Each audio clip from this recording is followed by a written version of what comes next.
उदालगुरि डिस्ट्रिक्टआव जि जोंनि fishery department दं बे डिपार्टमेन्टआव थांनाय समाव गोबाव समहालागै माने बिराद गाज्रि अबस्था थासारियाव दंमोन। बेखायनो जोंनि सरकार फैनाय लोगो लोगोनो जों बे बाराव गासैबो फिसारि डिपार्टमेन्टनि जेसेबां अफिसफोर दङ बा बिसोरनि जि क्वार्टार्सफोर दङ बेफोरखौ जों गासैखौबो साबस्रां हामस्रां खालामनो थाखाय जों आखायाव लादों। फार्स्ट खेबाव फाइनान्सियेल स्टेटासखौ नायनाय हिसाबै जों बे बाराव उदालगुरिखौ टारगेट लादों। जों बावैनो उदालगुरियाव आरो जि माने अफिस जि मेन अफिस बे अफिसखौबो जोङो मोनसे आरसीसी बिल्डिंनि स्ट्राक्चार होनो थांगासिनो दङ। क्वार्टार आरो ट्रेनिं सेन्टार बे गासिबो जाजोब्बाय आरो बिनि जि बाउन्डारि बे बाउन्डारिखौबो प्लान्टेसन मोनसे खालामनानै मोनसे समायना रमायना मोनसे फिसारि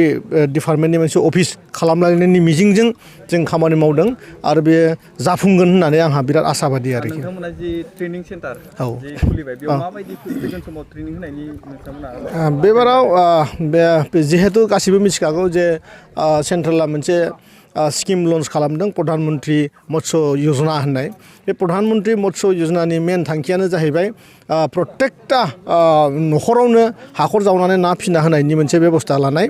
बेखायनो नाखौ मा रोखोमनि फिनांगौ, बेसे समाव बेसे आदार मोनजानांगौ, बबे नाया बेसेबां माने रांखान्थि आरजिनो हायो, बेफोरबायदि गोबां माने बाथ्राफोर दङ। बे खोथाफोरखौ जाहाथे जोंनि गाहाय थाखोनि जायफोर खेथि खालामग्रा नानि जायफोर खेथि खालामो बै खेथियगफ्रा जाहाथे मोजाङैनो गोरों माने बैग्यानिक जुगनि गोरोंथिखौ लानानै बांसिननिफ्राय बांसिन नाजों रांखान्थि खामायनायनि सुबिदा होनो थाखायनो जों बे बाराव प्रत्येकटा डिस्ट्रिक्टआवनो मोनसे ट्रेनिं माने सेन्टार जों बानायनो थांगासिनो दङ। फार्स्ट टाइम जों बाक्सा आरो उदालगुरियाव खामानिया स्टार्ट जादों आरोखि। आरो उदालगुरियाथ' दिनै कमप्लिटेड आरोखि। बर्तमान नोंथांनि बिफाननि गेजेरजों मा जौगालुनायनि हाबाफारि सोलिबाय थादों बिटिआरआव? औ, जों बे बाराव आं बुंनो थाङोबा बिटिआरआव आंनि जे डिपार्टमेन्ट बे डिपार्टमेन्टआ रायजोजों सिदा कानेक्सन दङ। खारन लाइफ स्टक जि जोंहा मोनसे दङ, अमा फिनाय, दाउ फिनाय आरो मोसौ फिनाय, बे गासैबो डिपार्टमेन्टआ आंनि आखायावनो दङ, आंनो नायगासिनो दङ। आरो बेखायनो मोनसे बांग्रिं बायदि मोनसे थासारि होनानै जोङो बुहुम बिखायावनो माने जोंनि जि माने नानि खेथि, अमानि खेथि, मोसौनि खेथि, बे खेथिखौ बुहुम बिखायाव सिनायथि होनो थाखाय जों खामानि मावगासिनो। नोंथांमोना गासैबो मिन्थिगौ 2000 कोटि रां खरस खालामनायनि मोनसे टारगेटजों जोङो पिक मिशन मोनसे लादों आरो बे पिक मिशना अलरेडि लन्च जाबाय।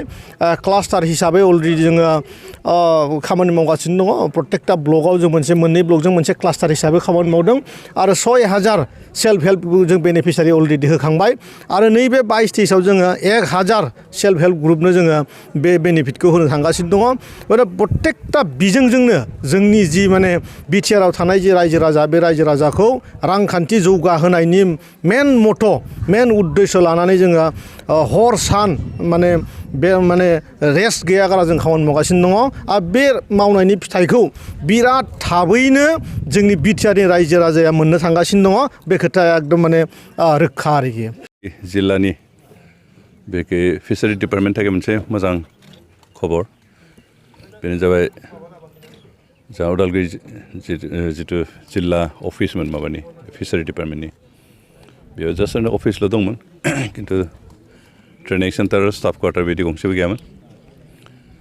जों मिथिगौ जे आसामाव गोबां दैमा दैसा, बिलो, फुख्रि बायदि दङबाबो ना फिसिनाय, ना प्रडाक्सनाव जों बहुद गोग्लैसोनानै दं। आरो बेनिखायनो आसामनि सुबुंफ्रा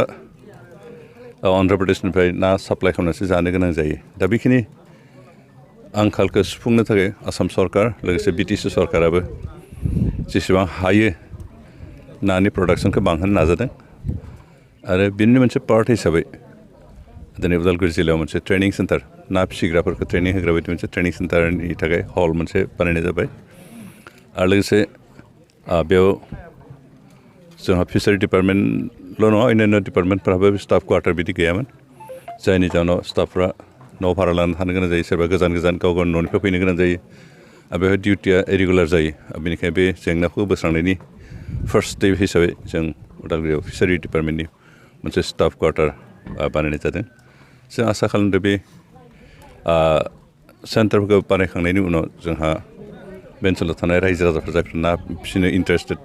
बिथांमोना खाबु मोनसिगोन, सोलोंनो हासिगोन आरो ना प्रडाक्सनखौ जों बांहोनो हागोन। दिनै बे न'निनो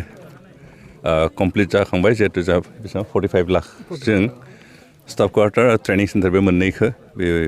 45 लाखनि एस्टिमेट दंमोन बेजों बानायजोबनाय जाबाय आरो जोबखांनायखाय दिनै बिनि दरजाखौ बेखेवबाय आरो डिपार्टमेन्टनो जों हेन्डअभार खालामनो होबाय जाहाथे बिथांमोना बेखौ इउज खालामो जि खुंथायावहाय जिमान मावख' दङ बेवहाय दाबो माने खामानि मावग्रा जि साखरि मावग्रा बिथांमोना सम बायदि दाबो माने नुजाथिया होननानै मिथिनो मोन्दों मा बुंगोन जोंहा बे बिटिसिखौ इउपिपिएल आरो बिजेपिआ जयै सरकार फसंनायनि सिगाङाव जि राजनिति हान्जानि नेतृत्वआव बे सरकार सोलिदोंमोन बे समाव गासैबो डिपार्टमेन्टनि अफिसफ्रानो इरेगुलारमोन खामानि एटेन्डेन्स जानायावबो टाइमलि फैया लेट फैयो थाब थाङो हयथ' डिउटिखौ सोरबा 2 घन्टा 3 घन्टा गाहामल' मावो अथ'स सरकारनि नियम मथे गासैबो 8 घन्टा डिउटि मावनांगौ 10टायाव फैनांगौ 5टायाव थांनांगौ गेजेराव हयथ' आधा घन्टा बा 1 घन्टासो गेप्स बिदि होनांगौ खिन्थु प्राय अफिसाव बेबायदि सोलियामोन खिन्थु जों जेसेबां हायो बेखौ सिस्टेमेटिक मोनसे रेगुलाराइजेसनाव मोनसे पांक्चुवेलिटिखौ लाबोनो नाजादों गोबां डिपार्टमेन्टआव एसे रेगुलार जाबाय गोबाङाव दासिमबो बाखि दंबावो बेखौ जों जेसेबां हायो नाजालांबाय थागोन बेखौ जोंहा बे अफिस माबाफ्राव गोबाङानो बाउन्डारि वाल साल गैयैखाय जों बन्द खालामनोबो दिगदार जायो बाउन्डारि गेट वाल आरो गेट थायोबा जों 10टा बाजिबानो बन्द खालामना दोननो हानाय बायदि मोनसे माबा जागोन दा बे जाजोबाखै बेनिखायनो जों नाजादोंमोन हाजोबाखै थेवबो जों जेसेबां हायो पांक्चुवेल जानांगौ होनना खावलायबाय थादों अफिसारफोरखौ लोगोसे अफिसनि जिथु खामानि मावनाय फाइल मोनसेनिफ्राय मोनसे ट्रान्सफार हरनाय माबानाय हारिनाय बेफोरावबो दासिमहालागै मोनसे सिस्टेमाव लाबोजोबनो हानाय जायाखै गोबां माबाफ्रानो इनडिसिप्लिन जायो नियम नितिनि गेजेरजों खारा आरो बेखौबो जों मोनसे सिस्टेमेटिक मोनसे डिसिप्लिननि गेजेराव खामानि मावफुंनायनि बेबस्थाखौ गायसननो नाजादों आरो गोबां डिपार्टमेन्ट जों हाबाय दासिमबो किसुमान डिपार्टमेन्ट बाखि दङ आरो जों बेखौ हायागौमानि मोनसे सिस्टेमाव लाबोनो नाजालांगोन आरो बेखौ जेब्ला बे मोनसे सिस्टेमाव फैनाया हेबिट जागोन आरो बेबायदि सिस्टेमनि गेजेराव मावनायनि हेबिट जेथिया जोंनि एमप्लयिसफोरा जागोन अब्ला बे अट'मेटिक सोलिलांबाय थागोन खिन्थु दा बेखौनो मोनसे सिस्टेमाव लाबोजोबनो हायाखै दासिमहालागै जों नाजादों आरो फ्राय सिस्टेमाव फैहांदों किसुमान डिपार्टमेन्ट बाखि दं बिसोरखौ जों लाबोजोबगोन आरो मोनसे समाव लाबोजोबनो हायोबा बे फुरा मोनसे